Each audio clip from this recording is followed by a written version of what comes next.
force. It also advises police departments across the country to national law enforcement agencies, including the Fraternal Order of Police, have agreed that de-escalation is needed in police departments across the country. Organizations like the International Association of Chiefs of Police and the National Organization of Black Law Enforcement Executives contributed to a national consensus policy on use of force. The policy, released Tuesday, recommends using de-escalation techniques before an officer resorts to use of force. It also advises police departments across the country to, quote, value and preserve human life. We ain't supposed to be mad, they shot him dead. Writing a de-escalation requirement into police department policies has been a point of interest for many activists across the country. We were shooting a high number of unarmed citizens, a high number of minorities. It's also been a major part of reform for departments that have faced Justice Department investigations, including Las Vegas, Seattle, and Cleveland. In Las Vegas specifically, use of force reforms have actually caused a significant drop in deadly force incidents across the department. While many police organizations have agreed on this consensus policy, it's important to point out that it's only a template for law enforcement agencies, and in no way requires officers to change their existing policies.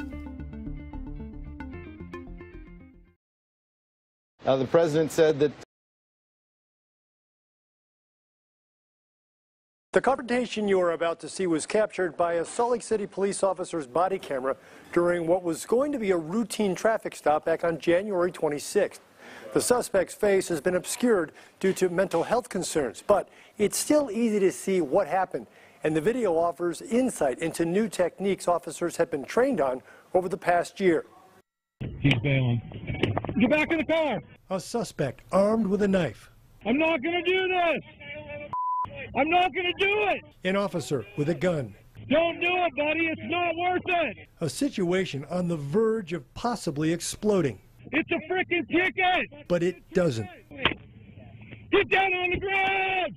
A taser is used instead of a gun. Get down on the ground! Show me your hands! Get on your stomach! Get on your stomach! Get on your stomach now! Okay. Put your hands on your back! Okay. Hands! Stop! Okay. Dude, that's stupid! Okay. It ain't worth dying. I am gonna. No, you're not. I'm gonna die. No, you're not. The suspect is alive today, and he's not the only one. Salt Lake City Police Chief Mike Brown says just since last June, 37 times officers probably could have been justified in using deadly force and didn't. De-escalation might not be the first thing that comes to mind when you think of police these days. Over the last couple of years, it's been a rough time for law enforcement. Ferguson, Baltimore, New York, Chicago. There's been instances here. Yeah. Get your hands out! Get them out! In August 2014, an officer responding to a call of a man with a gun outside of a 7-Eleven believed Dylan Taylor was reaching for a weapon in his waistband when he fired, killing the 20-year-old. Taylor had been uncooperative, but he was also unarmed. I'm trying to make a living! Then in January 2015, 42-year-old James Barker shot and killed during this confrontation with a Salt Lake officer, sparking protests. Senseless, because it could have been avoided. And in February of 2016, Drop it! Drop it now! Stop! 17-year-old Abdi Mohammed was shot outside of a homeless shelter after police say he refused to drop a metal broom handle. He survived, but the shooting again sparking protests over police use of force. All three of these shootings in Salt Lake City were ruled justified by the Salt Lake County District Attorney. However, Chief Brown says every one of his officers would rather see situations end like this. Stay right there. Okay. Do not move. Okay. Detective Greg Wilking explains the new techniques officers are being trained on. We have this individual that gets out of his car and confronts the officer. Get back in the car. Get back in the car, dude. I'm not going to do this. He's using voice commands, giving commands to the individual. The officer at this point is giving and taking ground. As the individual advances on him, he backs up using the vehicle as cover, and he's able to transition from the gun to the taser. It's a ticket. Get down on the ground! The taser is deployed, the suspect goes down. You almost killed people back there. It's just recently that we've really put a lot of investment into our officers in time and training to really step up our game, and I think he saved a life. Now, the officer behind the body camera chose to remain anonymous for this story, but he was honored with a new de-escalation award, one of 37 Chief Brown says he's given out since it was created last June. In the newsroom, Scott McCain, Fox 13 News, Utah.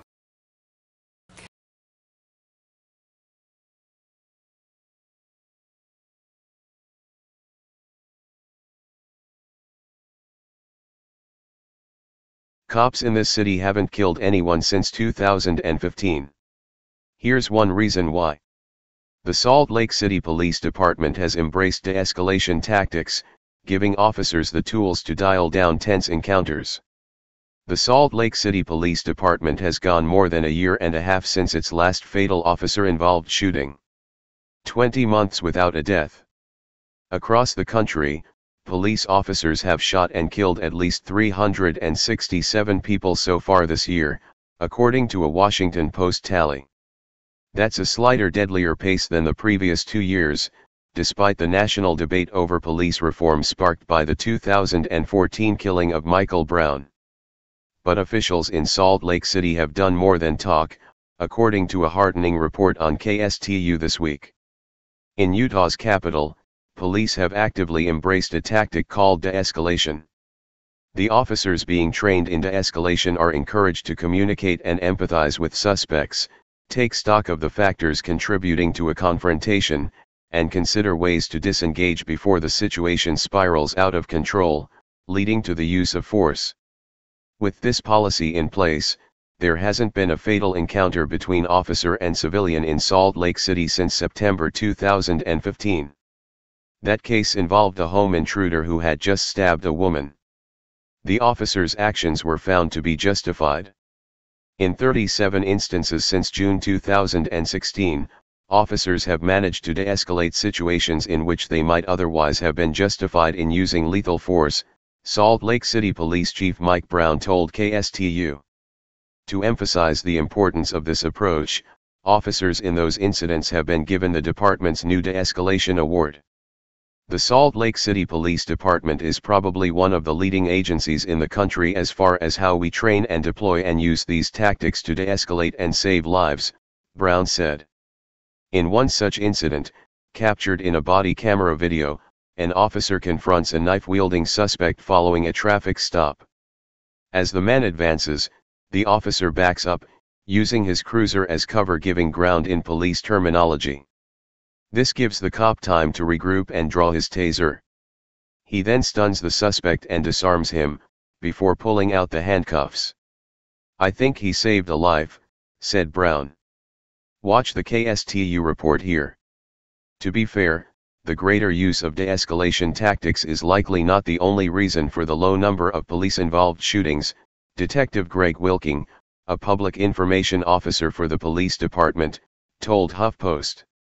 "We don't have some of the problems that some of the major cities and metropolitan areas have," Wilking said.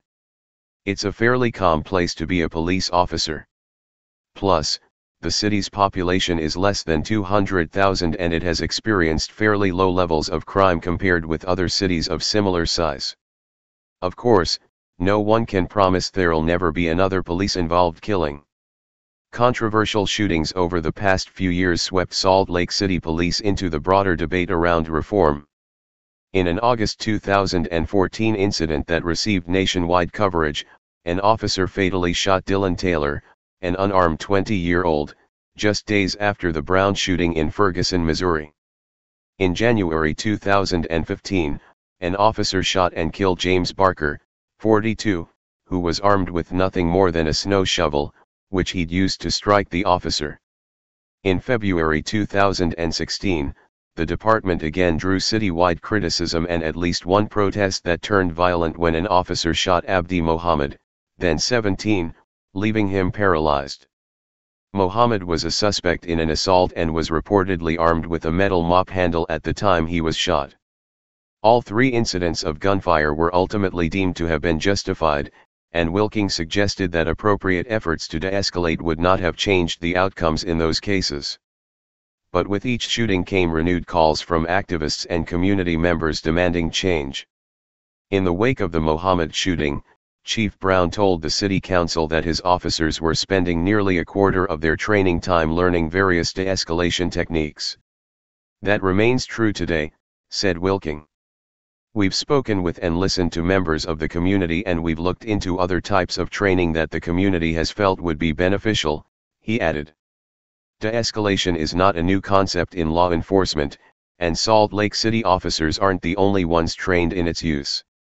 Wilking said many other police departments have also been working to revamp their policies, even if those efforts don't get recognized. You often hear about when a shooting incident happens, but you don't hear about all the times someone doesn't get shot, he said. Since the rate of shootings nationwide hasn't decreased, however, it appears that police departments will remain under the microscope. A significant number of these incidents, which have taken a disproportionate toll on communities of color, have involved civilians who weren't carrying weapons. In other instances, officers have fatally shot suspects who were armed, but who seemingly did not pose an immediate threat to others. Law enforcement experts have begun endorsing de-escalation as a potential way to reduce the violence. In January, a coalition of national police organizations added these sorts of tactics to its model policy, stressing the need for law enforcement to value and preserve human life. But some police departments have been slow to de-emphasize the use of lethal force, with officials expressing concern that doing so could place cops in danger.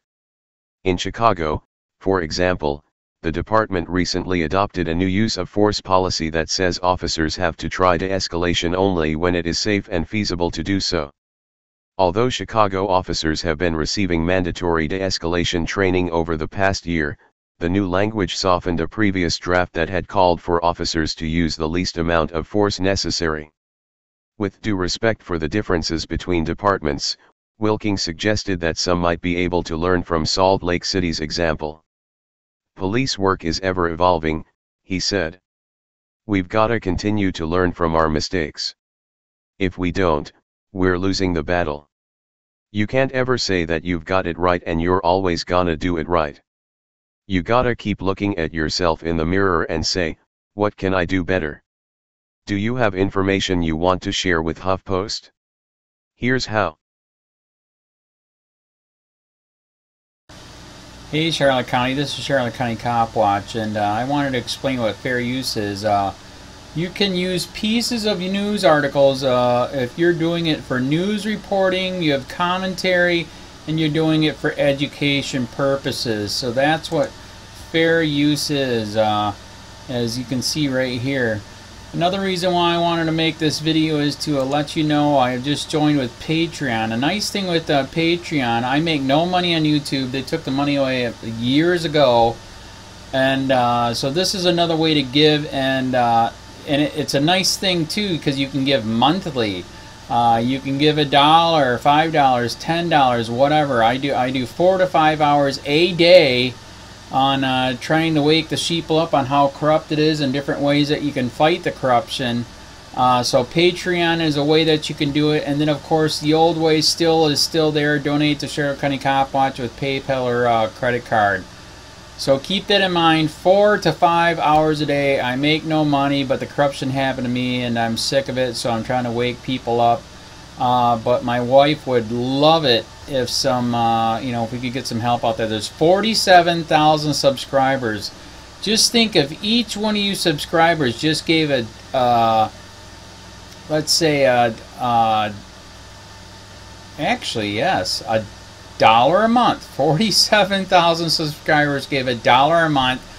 That would be awesome. That's not going to happen. But anyways, that would be great if it did happen. But, do the math in your head. Just think about it. Like I said, 4 to 5 hours a day. I get no money from YouTube. YouTube has gone nuts. You can't do anything anymore. They're taking the money away everywhere. So these are a couple different ways that you can still help out with all this time that I put in. And as you know, I'm in a special situation where, at least I can do it. 4 to 5 hours a day. We have a cleaning company during the day. That's what allows me to do this, and we're debt free. So this is my hobby. I don't go fishing and all that other crap. I try to save the world. So help me out to make the wife happy, man. In fact, if you guys did give $1 a day, and there was 47,000 of you, and you did it, and each of you gave $1, and that was every month, oh my God, yes, I could quit. I could start suing them. Another idea too that we have is, you know, if I got, you know, some funds, we could actually contact everyone that has been ticketed and or arrested and put in jail and start sending them postcards to let them know we're here, and to see if everything went all right, and if it didn't, find out their story. So we could even do more investigations and more lawsuits. Lawsuits take money. So just think about that. You know, 47,000 of you so far right now. You know, $1 a day. I mean, $1 a month on Patreon, or $5 a month Patreon, 10, 20, whatever. Just do the math in your head. Help out. This is a lot of work every single day. Thanks.